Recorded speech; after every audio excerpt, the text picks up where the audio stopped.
Hello everyone and welcome to MBA पाठशाला।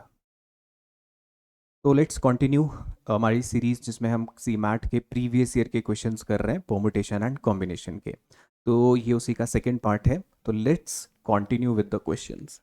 तो आज का जो हमारा क्वेश्चन है, this is the question from CMAT 2021। ठीक है, अब क्वेश्चन एक बार देख लेते हैं क्वेश्चन में क्या क्या दिया हुआ है। We have to match the list one. एक लिस्ट वन है अपने पास and there is a list two. अब हमें लिस्ट वन को लिस्ट टू से मैच करना है। तो क्या क्या इन्फॉर्मेशन गिवन है कि probability of an event A is 2/3, probability of B is 1/2 and probability of A intersection B given है कितना 1/3 and 4 options are given in list A में। 4 ऑप्शंस है अपने पास और उनकी जो वैल्यूज हैं, उनके जो रिजल्ट्स हैं वो लिस्ट टू में है। हमें इनको मैच करना है। ठीक है, 4 ऑप्शंस आर गिवन। तो कैसे इसको टैकल करेंगे? यहाँ पे एक चीज क्या दिख रहा है, this is A intersection B complement. ठीक है, A union B complement, A complement intersection B complement. ठीक है, तो इसको कैसे करेंगे हम? Let's start. तो अपने पास क्या क्या इंफॉर्मेशन है कि प्रोबेबिलिटी जो है इवेंट ए की दैट इज 2/3।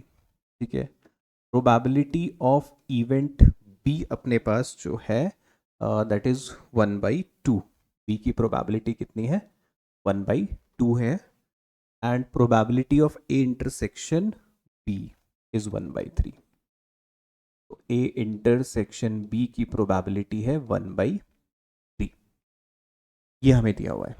अब हम इसको कैसे सॉल्व करेंगे? तो हमारे पास बेसिकली 2 सेट है यहाँ पे, एक सेट ए है, सेट बी है और इंटरसेक्शन है। तो अगर हम बनाए, let us say this is our set ए।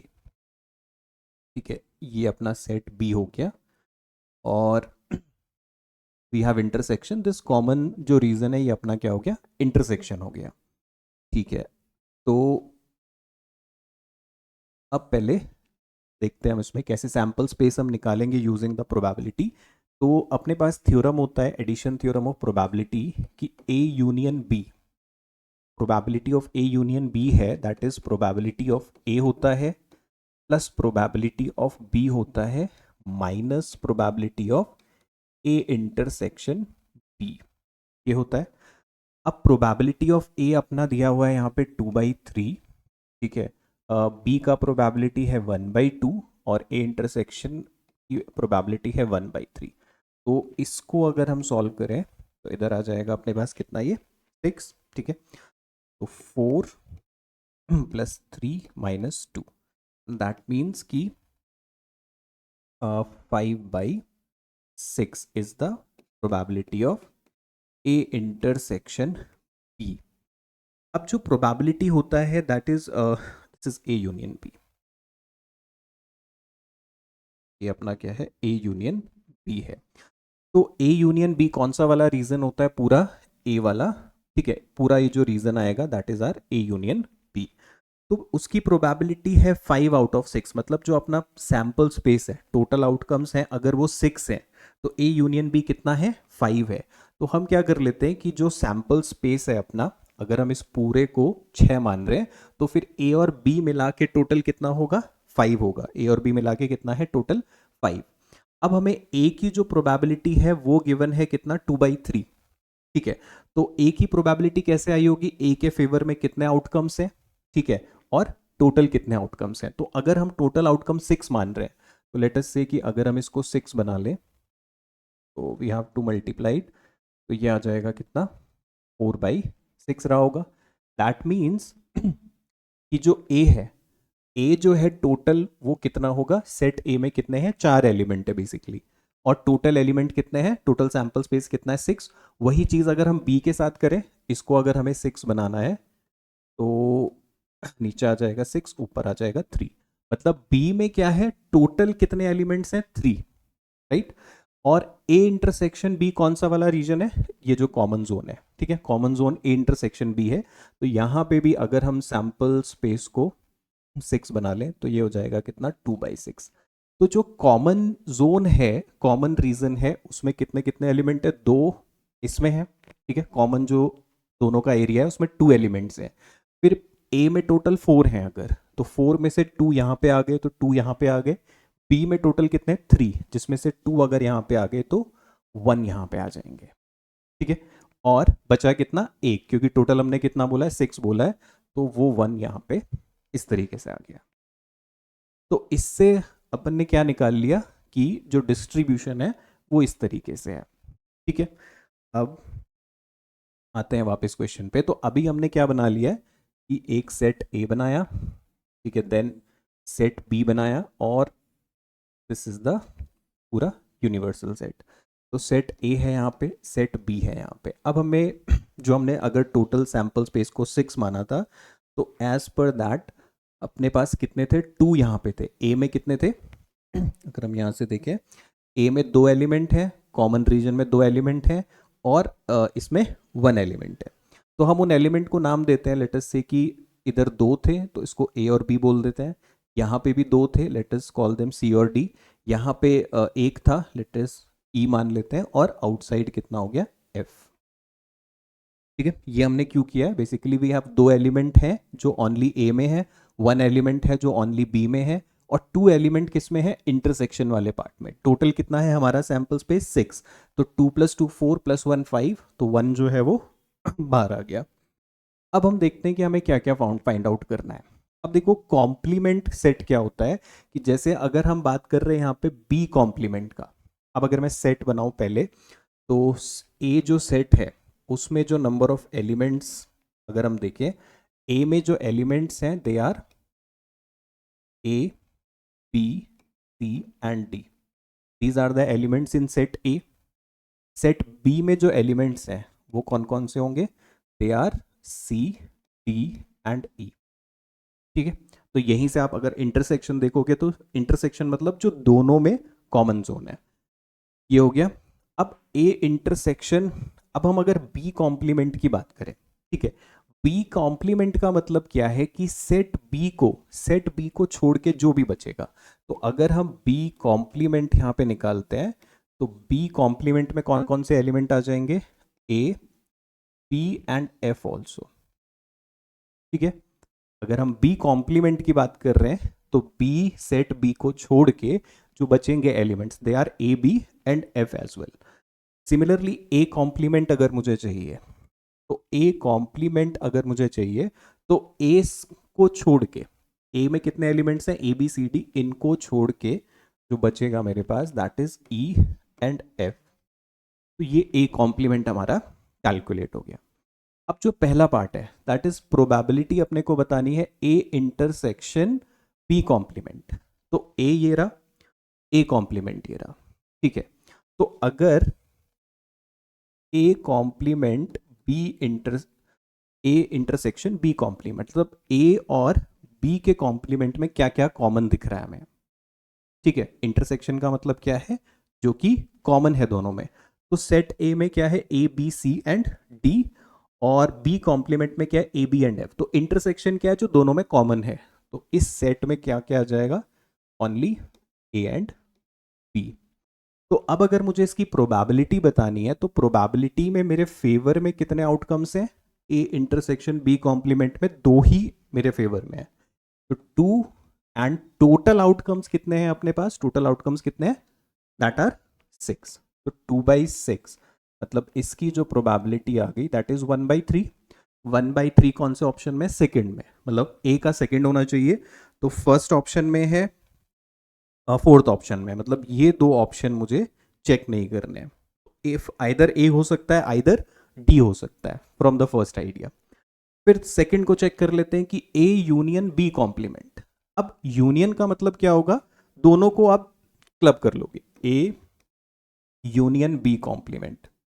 तो ए यूनियन बी कॉम्प्लीमेंट में क्या आ जाएगा, सब कुछ आ जाएगा जो दोनों में टोटल है। तो क्या क्या आ जाएगा, A B C D and F, ये आ जाएगा ए यूनियन बी कॉम्प्लीमेंट। तो ए यूनियन और बी कॉम्प्लीमेंट, तो यूनियन का मतलब क्या है, जैसे अगर हम ए यूनियन बी बोलेंगे तो A plus B plus C plus D plus E, all of A and B. तो all of A and all of B complement, तो क्या आ गया A B C D F. तो इसके लिए मेरे पास कितने आउटकम्स हैं, 5 outcomes are in my favour, total outcomes कितने हैं 6। तो बी का आंसर होना चाहिए थर्ड ऑप्शन 5/6। तो बी का थर्ड मुझे फर्स्ट में दिख रहा है, इसमें नहीं दिख रहा है, मतलब डी आंसर नहीं होगा। तो आंसर मेरा यहाँ पे ए हो जाएगा सिंपली। ठीक है, अब ऐसे ही अब बाकियों को हालांकि मुझे चेक करने की जरूरत नहीं है यहाँ पे। तो यहाँ पे हम सिंपली अगर निकालना है मुझे, suppose A complement intersection B complement, A complement intersection B complement. तो ए का जो कॉम्प्लीमेंट है और बी का जो कॉम्प्लीमेंट है उनमें कॉमन क्या है, इंटरसेक्शन। तो common part is only F, तो इसमें एक ही एलिमेंट है मेरे पास, तो इसकी प्रोबेबिलिटी क्या आ गई, 1/6। ठीक है, 1/6 फोर्थ वाला सेटिस्फाइड। फिर यूनियन देखना है मुझे, A complement union B complement. तो ए यूनियन मतलब दोनों को क्लब कर देंगे, तो ए कॉम्प्लीमेंट बी कॉम्प्लीमेंट का यूनियन।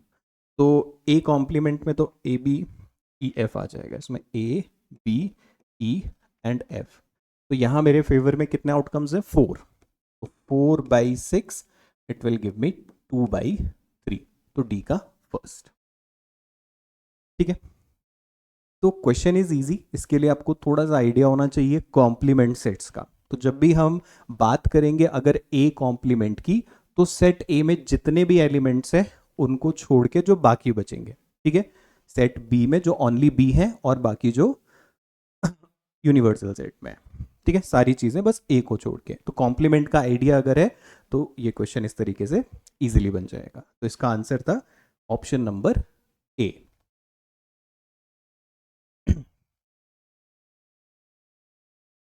चलते हैं अगले क्वेश्चन पे। नाउ दिस इज अगेन, ये है आपका 2020 में आया था, सी मैट 2020 में। तो क्वेश्चन कह रहा है कि in how many ways a committee consisting of 5 men and 6 women can be formed from 8 men and 10 women। तो अपने पास टोटल नंबर ऑफ men जो हैं they are 8 and number of women are 10। अब हमें क्या करना है कि in how many ways a committee consisting of 5 men and 6 women। तो 8 में से 5 men हम कितने वेज में सेलेक्ट कर सकते हैं, 8C5 वेज में, ठीक। एंड 6 वुमेन, तो 10 में से 6 वुमेन कितने वेज में सेलेक्ट हो सकती हैं, 10C6। तो इसमें तो हमें क्या बताना है कि कितने तरीकों से हम वो कमेटी फॉर्म कर सकते हैं। उसमें 5 मैन और 6 वुमेन होने चाहिए। तो वो 5 मैन इन 8 में से कोई भी हो सकते हैं। तो 8 में से 5 लोगों को हम कितने तरीकों से सेलेक्ट कर सकते हैं, 8C5 वेज में। और 10 में से 6 वुमेन सेलेक्ट करनी है, तो वो कोई भी 6 वुमेन हो सकती हैं। तो वो कितने वेज में सेलेक्ट होंगे, 10C6 वेज में। तो इसको सॉल्व कर लेते हैं। 8 इसका शॉर्ट हम क्या कर सकते हैं कि 8C5 को हम किसके बराबर लिख सकते हैं, 8C3। एंड 10C6 को हम किसके बराबर लिख सकते हैं, 10C4। ठीक है, फॉर्मूला होता है हमारे पास कि NCR जो है वो हमेशा किसके बराबर होता है, NCN-R के बराबर होता है। तो 8C5 को हम लिख सकते हैं 10C3 एंड 10C6 को हम क्या लिख सकते हैं, 10C4। थोड़ा सा कैलकुलेशन इजी साइड हो जाएगा। तो 8 7 6 डिवाइड बाई 3 फैक्टोरियल, इधर आ जाएगा 10 9 8 7, और यहाँ पे 4 3 2 4 फैक्टोरियल बेसिकली। तो यहाँ पे 3 2s are 6 cancel out, 4 2 times 8 and 3 times 9। तो ये हो जाएगा कितना, 8 7s are 56, 3 7s are 21 into 10। ठीक है, तो हम यूनिट प्लेस से भी इसको सॉल्व कर सकते हैं। लास्ट में एक जीरो तो आएगा ही आएगा। फिर सेकंड प्लेस पे कितना आ जाएगा, 6 1s are 6, मतलब 6 आएगा। तो by that logic option D should be the answer. इसका जो आंसर आएगा दैट इज 11760।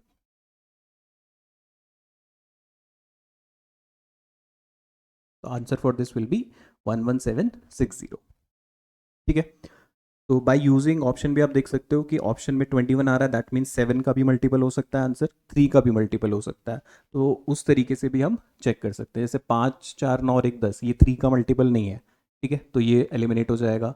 बट ये है तो फिर आप 7 का मल्टीपल चेक कर सकते हो इसे, और सिंपल यूनिट डिजिट लगा के भी कि लास्ट में 0 आना है, then unit place will be 6। तो यूनिट प्लेस पे 6 only, D option is there, या फिर क्विकली मल्टीप्लाई दैट।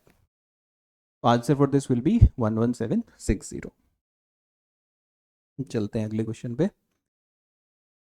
ठीक है, अगला क्वेश्चन है कि brother and sister both appear for an interview, the probability of the selection of brother is 1/8 while the probability of rejection of sister is 4/5, तो what is the probability that only one of them is selected?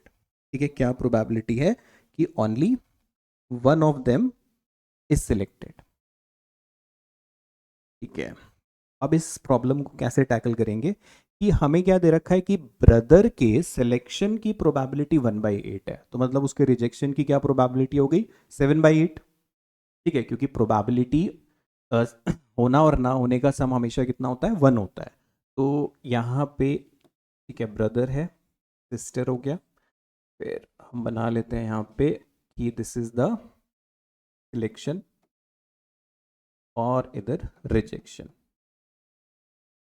तो selection की जो probability है brother की वो कितनी है 1/8, तो रिजेक्शन की प्रोबेबिलिटी कितनी है 7/8। फिर सिस्टर का रिजेक्शन की प्रोबेबिलिटी 4/5 है, तो दैट मीन्स सिलेक्शन की प्रोबेबिलिटी 1/5 है। ठीक है, अब क्वेश्चन है कि what is the probability that only one of them is selected. ठीक है, मतलब अगर देखो ब्रदर सेलेक्ट होगा तो फिर सिस्टर नहीं सेलेक्ट होगी।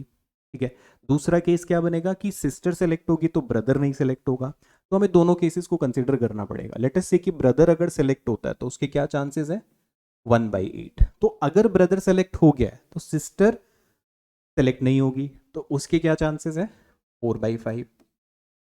तो this is the case when only brother is selected.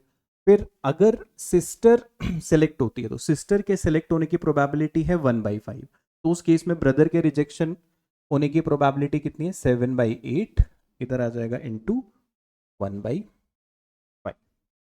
ठीक, तो अगर हम इसको सॉल्व करें तो दिस इज 4/40 प्लस 7/40, तो ये हो जाएगा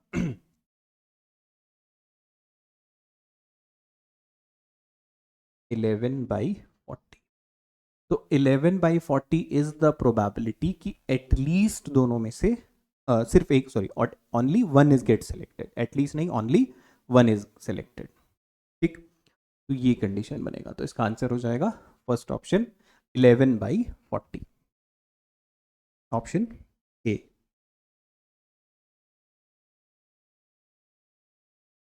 मूविंग टू द नेक्स्ट। अब है there are 6 teachers, there are 6 teachers, out of them 2 teach physics, other 2 teach chemistry, and the rest 2 teach mathematics. They have to stand in a row such that physics, chemistry and mathematics teacher are always in a set. तो the number of ways in which they can do so. ठीक है, दो हर subject के दो दो teachers है। Late us से कि फिजिक्स का एक टीचर है P1, एक है P2, फिर केमिस्ट्री का C1 C2 और मैथमेटिक्स का M1 M2। हमें क्या चाहिए that they are always in a set, मतलब वो हमेशा साथ में रहें। ठीक है, वो हमेशा क्या रहें, दे आर ऑलवेज टुगेदर। तो हम क्या करेंगे कि इनको एक पेयर मान लेंगे, इनको क्या कर लेंगे एक पेयर मान लेंगे। तो बेसिकली 1 2 3, तो ये तीनों के तीनों आपस में कितने वेज में अरेंज होंगे 3 फैक्टोरियल वेज में। ठीक, तो 3 फैक्टोरियल तो ये हो गया कि ये तीनों आपस में कितने वेज में अरेंज होंगे इन 3 फैक्टोरियल वेज। बट ये जो टीचर्स हैं ये आपस में इंटरनली भी तो अरेंज होंगे ना, कि P1 P2 लेफ्ट राइट तो शिफ्ट हो सकते हैं ना एक दूसरे के एडजेसेंट, तो ये अरेंज होंगे इन 2 फैक्टोरियल वेज। इस इनके लिए 2 फैक्टोरियल, इनके लिए 2 फैक्टोरियल तो 3 फैक्टोरियल हो जाएगा 6, 2 टाइम्स 2 टाइम्स 2 टाइम्स। ठीक है, तो 6 2 12, 12 into 4 48, तो it can be done in 48 ways. It can be done in 48 ways में ऐसा हो सकता है। ठीक है, वो इंटरनली तो अरेंज होंगे ना, हमने P1 P2 को एक ब्लॉक माना है, C1 C2 को एक ब्लॉक माना और M1 M2 को एक ब्लॉक माना, तो ये तीनों ब्लॉक को हम इधर उधर अरेंज कर सकते हैं कितने वे में 3 फैक्टोरियल वेज में बट आपस में भी तो वो इंटरनली अरेंज होंगे, तो इसके लिए 2 फैक्टोरियल इनके लिए, 2 फैक्टोरियल इनके लिए, 2 फैक्टोरियल इनके लिए। तो आंसर इसका आया कितना, ऐसा हम 48 वेज में we can do. Coming to the next, in how many different ways can the letters of the word extra be arranged so that the vowels are never together? हमें क्या चाहिए कि वॉल्स कभी भी साथ में ना हो। तो हमारे पास कितने वॉल्स हैं यहाँ पे, 2 वॉल्स वी हैव, एक ई है एक ए है। तो हम चाहते हैं कि ये कभी भी साथ में ना रहें। तो जब भी ऐसा केस आए तो हम क्या करेंगे कि पहले बाकियों को अरेंज कर लेंगे। इनके लिए हमने 3 पोजीशन फिक्स कर ली। तो ये तीनों के लिए जब हम 3 पोजीशन बनाएंगे तो इनके बीच में कितने स्पेस क्रिएट होंगे, 4 स्पेस क्रिएट होंगे। ठीक है, 3 लोग हैं यहाँ पे, तो 4 empty spaces will be created between them.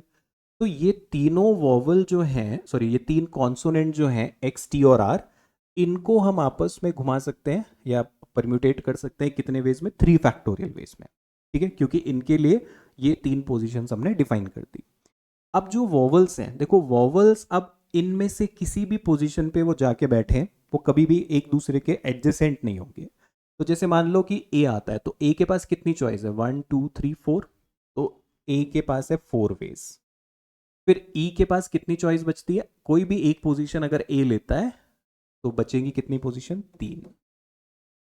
तो 3 फैक्टोरियल हो जाएगा 6 into 12, that means it can be done in 72 ways. Option number D, option number D, it can be done in 72 ways में हम ऐसा कर सकते हैं। ठीक है, तो हमें क्या चाहिए था कि 2 वॉल्स कभी भी साथ में ना हो, तो उसके लिए हमने क्या किया, पहले सारे कॉन्सोनेंट फिक्स कर दिए, फिर जितने प्लेस बचेंगे उनमें हम उनको एडजस्ट कर लेंगे।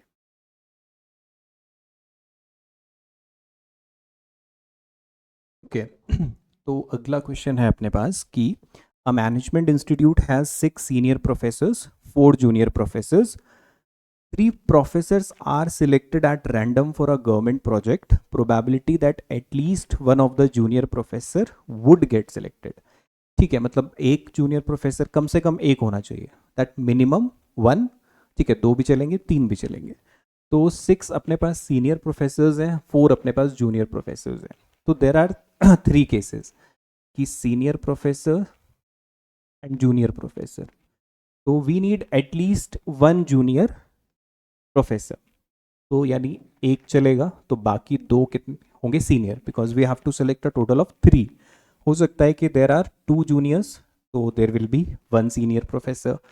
और तीनों के तीनों क्या हो सकते हैं, जूनियर प्रोफेसर हो सकते हैं, तो उस केस में सीनियर प्रोफेसर एक भी नहीं होगा। तो इसको अगर हम सॉल्व करते हैं तो 2 सीनियर कितने वेज में सेलेक्ट हो सकते हैं, they can be selected in 6 C2 ways. ठीक है, टोटल 6 सीनियर है जिसमें से 2 हम सेलेक्ट कर सकते हैं 6 C2 वेज में, और एक जूनियर प्रोफेसर कितने वेज में, 4C1। तो 6C2 हो जाएगा कितना, 6 इंटू 5/2, तो 15, एंड 4C1 कितना हो जाएगा, 4। तो इसके कितने वेज हो सकते हैं, देर आर 60 वेज। अब एक सीनियर प्रोफेसर 6C1 और बाकी 2 जूनियर प्रोफेसर वो कितने वे में, 4C2 वेज में हो सकते हैं, है ना। तो ये तो 6C1 तो 6 हो जाएगा, 4C2 कितना हो जाएगा, 4 इंटू 3/2, तो ये भी 6 हो जाएगा। तो 36 केस इसके बनेंगे। फिर एक भी उसमें सीनियर प्रोफेसर ना हो, that means 6C0 into 4C3। तो 6C0 इंटू 4C3 कितना हो जाएगा, 6C0 इज 1, 4C3 इज 4, तो 1 इंटू 4। इसके कितने केस हो जाएंगे, 4 केस। तो अगर हम सबको ऐड करें तो we will get a total of 100। तो in how many ways can we select 3 people such that there is at least 1 junior officer professor. तो ऐसे टोटल 100 केसेस होंगे। तो ये हमारे फेवर में आउटकम हो गए। टोटल आउटकम कैसे निकालेंगे, टोटल 10 में से 3 लोग सेलेक्ट करने हैं। तो 10 में से 3 लोग हम सेलेक्ट कर सकते हैं कितने वेज में, 10C3 वेज में। 10C3 को सॉल्व कर लेते हैं, 10 9 8 बाई 3 फैक्टोरियल। तो 3 3 times, 2 4 times, 4 3s are 12, 120। This is 120। तो प्रोबेबिलिटी कितनी हो जाएगी अपनी 100/120. We have 2 5 2 6. तो 5/6 is the probability that at least one of the junior professor would get selected. ठीक है, तो तीनों केस अपने को कंसिडर करने पड़ेंगे. तो उन तीनों केस के कितने 60 वेज इसके होंगे, 36 इसके, 4 इसके, तो टोटल ऑफ 100 वेज हो जाएंगे. तो वहां से प्रोबेबिलिटी आ गई 5/6. Next question, what is the probability of drawing a king और a heart from a deck of cards. तो एक डेक ऑफ कार्ड में हमारे पास टोटल कितने 52 कार्ड्स होते हैं. तो हमें क्या पूछ रहा है कि probability of drawing a king और अ हर्ट, मतलब वो किंग भी हो सकता है, ठीक है, और हार्ट भी चलेगा. तो किंग अपने पास टोटल कितने हैं, अगर हम किंग की बात करें तो देयर आर टोटल 4 किंग्स. और हर्ट के अगर हम बात करें तो कितने होंगे, टोटल 13 कार्ड्स होंगे. ठीक है, अब यहां पर हमें क्या चाहिए, आइदर किंग, ठीक है, किंग भी चलेगा और हर्ट भी चलेगा. तो यहां पर क्या दिक्कत है कि जो हार्ट का एक किंग है वो दोनों में कॉमन होगा. अगर यहाँ पे जो है इन 13 कार्ड्स में एक कार्ड हमारा हर्ट वाला भी तो होगा ना, जो किंग वाला हर्ट का किंग होगा. तो यहाँ पे अपने को प्रोबेबिलिटी चाहिए या तो वो किंग होना चाहिए या फिर हर्ट होना चाहिए. तो इसको ऐसे भी कर सकते हैं कि जैसे मान लो दिस डिनोट्स किंग का सेट है और ये हर्ट का सेट है. अब एक कार्ड ऐसा है जो दोनों में कॉमन होगा, किंग ऑफ हर्ट, वो इस वाले सेट में भी होगा, वो इस वाले सेट में भी होगा. तो इधर हर्ट में कितने बचेंगे फिर 12, ठीक है, किंग को छोड़ के, और यहाँ कितने बचेंगे 3. तो हमें क्या चाहिए, ए यूनियन, बेसिकली हमें के यूनियन एच चाहिए. तो वहां से देखोगे तो कितने हमारे फेवर में है, 12 3 15 1 16, तो 16 हमारे फेवर में है. टोटल आउटकम्स कितने होते हैं 52 कार्ड्स वी हैव. ठीक है, ड्राइंग अ किंग, एक ही कार्ड हमें निकालना है. तो ये हो जाएगा कितना 4/30. तो इसकी प्रोबेबिलिटी कितनी है, ऑप्शन नंबर डी 4/13 की प्रोबेबिलिटी है 4/13. तो इसमें बस ये ध्यान रखना है क्योंकि उसने और बोला है किंग और अ हर्ट, मतलब किंग भी चलेगा और हर्ट भी चलेगा. तो एक कार्ड ऐसा है जो दोनों में कॉमन है, किंग ऑफ हर्ट, तो उसको हमने यहां पे दिखाया. फिर अगला question, in a simultaneous throw of a pair of dice find the probability of getting a total of 9 or मोर. ठीक है, कि टोटल ऑफ 9 आना चाहिए या उससे ज़्यादा आना चाहिए. इसके लिए वी हैव आउटकम्स. मैं आपको आउटकम्स दिखा देता हूँ क्विकली कि दो डाइस को जब हम थ्रो करते हैं तो क्या क्या आउटकम्स आते हैं. ठीक है, इज द टेबल कि जब हम दो डाइस को थ्रो करते हैं तो these are the possible outcomes. अब इसमें अगर हम देखते हैं कि जो मिनिमम सम होता है वो कितना आ सकता है, दैट इज 2, 1 + 1 2, और मैक्सिमम सम कितना आ सकता है, दैट इज 12, 6 + 6 12. तो उसके लिए भी एक ही केस होता है, इसके लिए भी एक ही केस होता है. मिनिमम सम कितना हो सकता है 2, 1 + 1 2, और मैक्सिमम सम कितना आ सकता है 6 + 6 12. तो इसके लिए तो एक ही केस होता है, इनके फेवर में एक ही आउटकम होता है. तो इसके लिए क्या हो जाएगी प्रोबेबिलिटी 1/36 होता है टोटल आउटकम. अब जो यहां से मिनिमम सम आएगा 2. अब 3 के लिए क्या होता है 2 1 एंड 1 2, दो ही केस पॉसिबल है.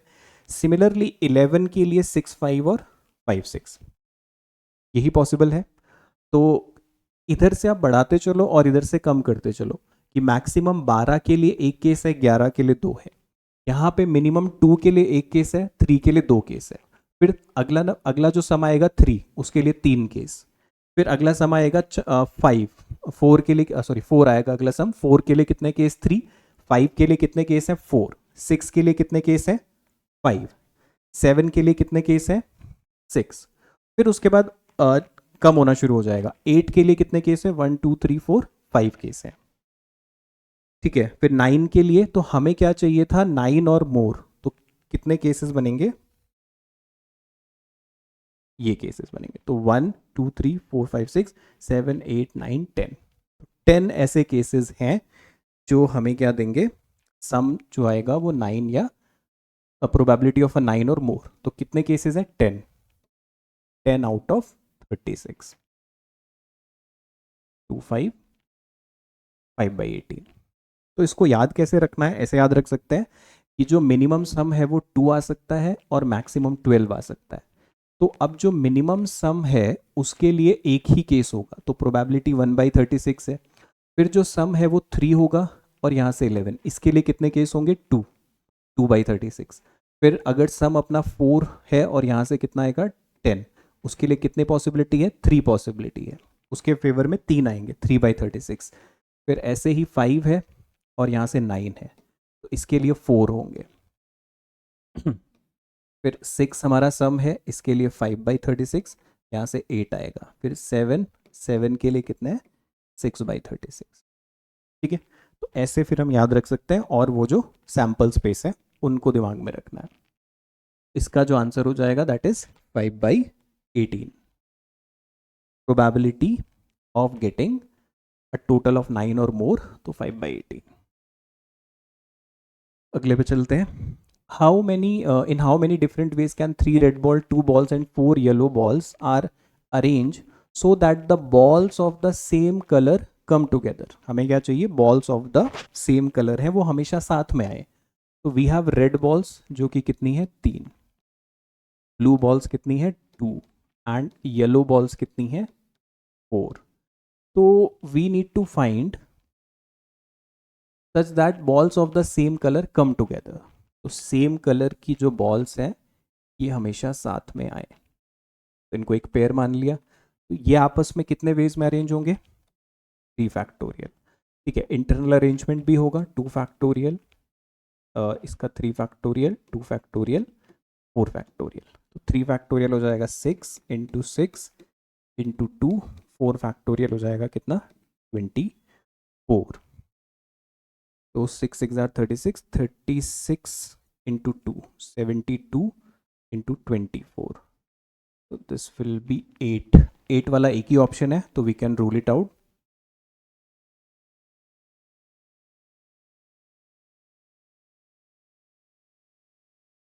तो 1728 ऑप्शन नंबर सी इसका आंसर हो जाएगा।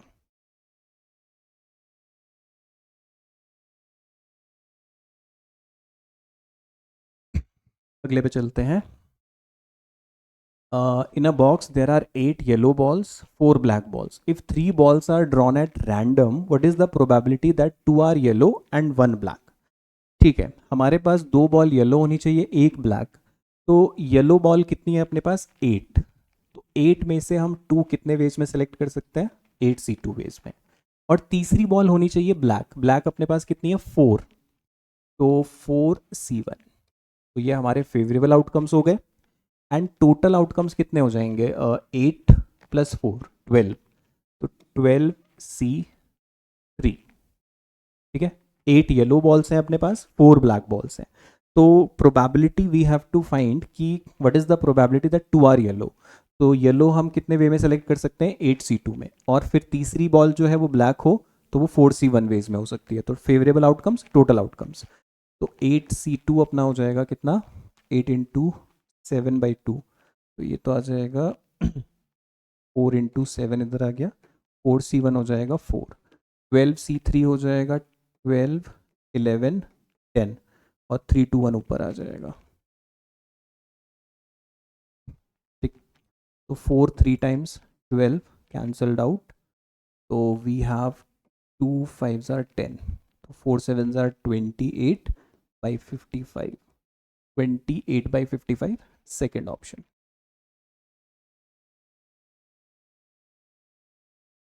Okay, this is the last question है हमारा फ्रॉम 2018 वाले सेट से लिया है। What is the probability of getting a 9 or 10 on a single throw of 2 dice. तो हमें प्रोबेबिलिटी बतानी है getting a 9 or 10 on a single throw of 2 dice, कि हम 2 डाइस को थ्रो करें। तो ये हमने सैम्पल स्पेस बनाए थे। तो अगर इसमें हम 9 और 10 के लिए पूछ रहा है, तो 9 के लिए कितने केसेस हैं, 1 2 3 4, और 10 के लिए 1 2 3, तो वी हैव 7 केसेस। ठीक, आउट ऑफ 36, तो 7 out of 36 is the probability of getting either a 9 और अ 10। ठीक है, जब हम 2 डाइस को एक साथ थ्रो करते हैं तो हमें 9 और 10 मिलने की क्या प्रोबेबिलिटी है? टोटल 7 केसेस हैं, 7 केसेस हैं वो इस वाले सैंपल स्पेस से। ठीक, तो ऐसे ध्यान रख सकते हैं कि मैक्सिमम 12 के लिए 1, 11 के लिए 2, 10 के लिए 3, 9 के लिए 4। 10 के लिए 3, 9 के लिए 4 तो 7 हो गए। टोटल आउटकम्स कितने होते हैं जब हम 2 डाइस को रोल करते हैं? 36।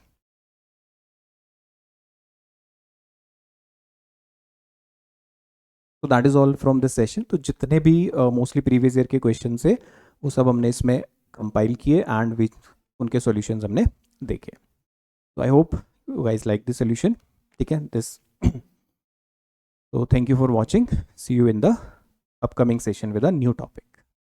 Bye all.